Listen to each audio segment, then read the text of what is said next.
Hello friends, in this session we will be dealing with observable canonical form. Let's begin.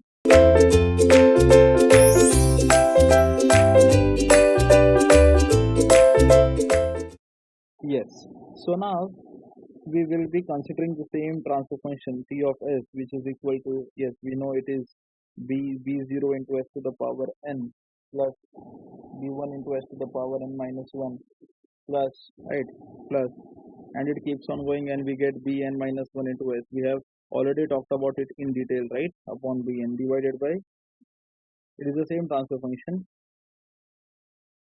s to the power n plus a1 into s to the power n minus 1 plus, and so on, and we get a n minus 1 into s plus an. Now what are we interested in? We are interested in having observable canonical form for this particular transfer function. Now yes, definitely I'm not because it is going to be very easy, right? So I am not going to derive anything here because it is not important also for you. We have done those derivations here. It is all good, right? Anyway, so now you please tell me, when we are talking about observable canonical form, right? In this observable canonical form, if you see the matrix A which will be there, that will be something like this: 0 0 0 an, 1 0 0. Here we will have a n minus 1 minus a n minus a n minus 1. Then again I am going to have 0 1 0, again here 0, and I am going to have minus a n minus 2. Yes, so now the same way I am going to go here 0, here I am going to have 0, here I am going to have 0, and this one, yes, this 1, definitely this 1 at the end comes here, and I am going to have minus a1, right? Don't worry, I will tell you the shortcuts as well. Don't worry, you just check what I'm doing, that's it. Then this B matrix which is there for observable canonical form, it is going to be Bn minus An B naught, Bn minus 1 minus An minus 1 B naught. You just don't get, it is very easy. It is very easy. Don't just think that sir it is very difficult. It is very easy. Believe me or not, it is very easy. You just need to remember only one thing. Don't worry, I will tell you everything. Don't worry. You just keep on following me. Yes. And the C matrix which is going to be there, it is going to be 0 0 0. At the end I'm going to have 1, and this D matrix which is there, it is going to be B naught. Yes. So the observable canonical form, its standard form, it is in this particular fashion, right? Now see, yes, we know that this matrix C is called as what? It is called as observability matrix, right? Observability matrix.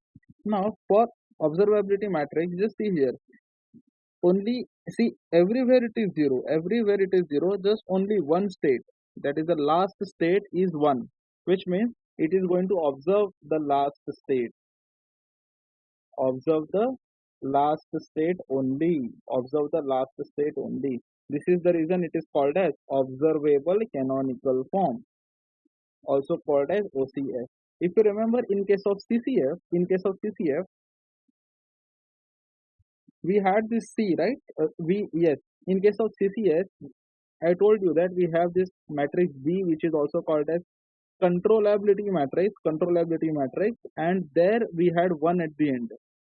So in the similar fashion, here in place of B, I am going to have the same with C. That's it. That is the change. Change number 1, observe. Change number 2 is what? If you see here, now it is very simple. Why it is observable canonical form, we have understood. Why? Because in observability matrix, only one state is observed. One state is observed. That to the last state, n state is observed. That is the reason it is called as observable canonical form. But then if you try to find out the relationship between the controllable canonical form and the observable canonical form, that is what is important for us. If you just observe, Yes. See here, this is matrix A of the controllable canonical form. Yes, right. So this particular matrix A of controllable canonical form, if I transpose this matrix, A, then I will get system matrix of observable canonical form. Similarly, if you see, if I transpose the B in the controllable canonical form, then I will get C of the observable canonical form. Similarly, if I transpose the C of the controllable canonical form, I will get B of the observable canonical form. And if you think of this D is anyways equal to B naught. So here also D is going to be equal to B naught. So the observation is what? What is the observation? It is nothing but the relationship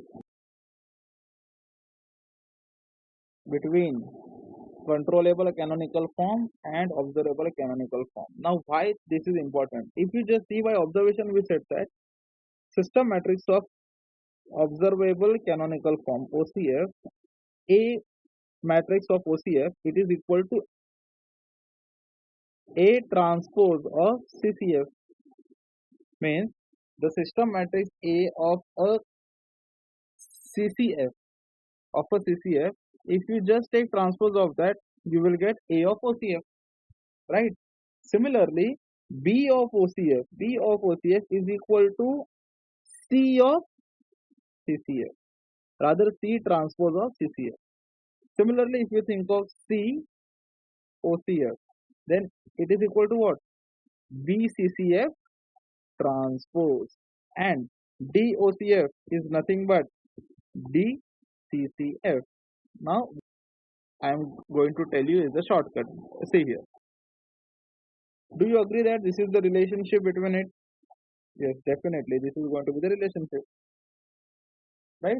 So what are you supposed to do whenever in exam, whether it is your university exam, GATE exam, any exam, whenever they are asking you about observable canonical form, just don't remember about OCF. Remember the things that we did in CCF. Remember the things there. If you remember in CCF, what we had done there, we know that that A matrix which is there, it is going to be 0 1 0 0 0 0 0, then again it is going to be 0 0 1 0 0 0 0, and so on. It will go on with that, and then again at the end, what I will have? I will have these reverse coefficients of denominators, right? Reverse coefficients of the denominator, and that too with a negative sign.